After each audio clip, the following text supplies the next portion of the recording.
Collector అన్న పదవి పేరు బాగుందేమో, కానీ ఆయన పడుతున్న శ్రమ, ఆయన్ని చూడగానే ఇంత శ్రమపడి ఇంత కష్టపడుతున్నందుకు నిజంగా మీకు ఇస్తున్న జీతం ఎంత జీతం ఇవ్వాలి, కానీ మీరు జీతంతో సంబంధం లేకుండా అంత కష్టపడి చేస్తున్నారే ఐఏఎస్ చదువుకున్నందుకు అని నేను అనుకున్నాను అనుకోండి, దానికి అర్థం ఉంది. అవతల వారి మాట దేవుడెరుగు. ముందు నేను ఒక వ్యక్తిత్వాన్ని సముపార్జించుకుంటున్నాను. అసూయతో ఎన్నాళ్ళు బ్రతుకుతావు? నీకన్నా అధికులు కనపడకుండా సమాజం అన్న దాంట్లో ఎలా ఉంటుంది? ఉంటారు అధికులు. ఆ అధికుల యొక్క ప్రజ్ఞాపాఠ వాళ్ళకి 2 చేతులు ఎత్తి నమస్కారం చేసి బ్రతకడం నేర్చుకో. అంతేకాని అసూయ చెంది నీకన్నా గొప్పవారైన వారందరి మీద అసూయ పెంచుకుంటే దాని వలన నీకొచ్చే ప్రయోజనం ఏమీ లేదు. ఎప్పుడూ మండిపోతూ ఉంటుందంటే గుండె.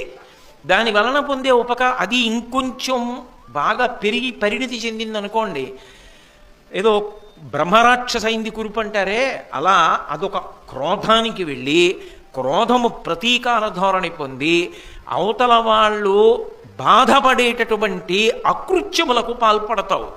నిన్ను నువ్వు నిభాయించుకోలేకపోతే పరమ ప్రమాదకరమైన ధోరణికి వెళ్ళిపోయి నేను బాగున్నానని నువ్వు అనుకుంటే దాని వలన వచ్చే ప్రయోజనం ఏముంది? లోకంలో ముతక సామెత ఉంటుంది, కిందపడి కూడా భూమి మీద ఉన్నానన్నట్టు. ఎవడో పడిపోవడం నేల మీద పడిపోయాడు, అయ్యయ్యో పడిపోయారంటే నేను ఎక్కడ పడిపోయాను, భూమి మీద ఉన్నానన్నాడు.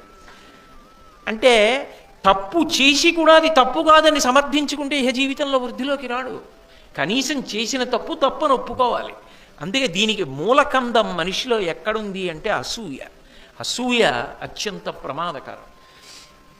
అయితే మీకు ఇక్కడ ఒక చిన్న విశేషం చెప్పాలి. అసూయ పొందినవాడు పాడవుతాడేమో, కానీ అసూయ మీరు ఎవరి మీద పెట్టుకున్నారో వాడి కీర్తి పెరుగుతుంది. అదో చమత్కారం శాస్త్రంలో. వాడు ధర్మం పట్టుకున్నంతకాలం వచ్చే విశేషం ఏమిటో తెలుసా? వాడి కీర్తి పెరిగిపోతూ ఉంటుంది. అసూయతో ఉన్నవాడు పతనమైపోతూ ఉంటాడు.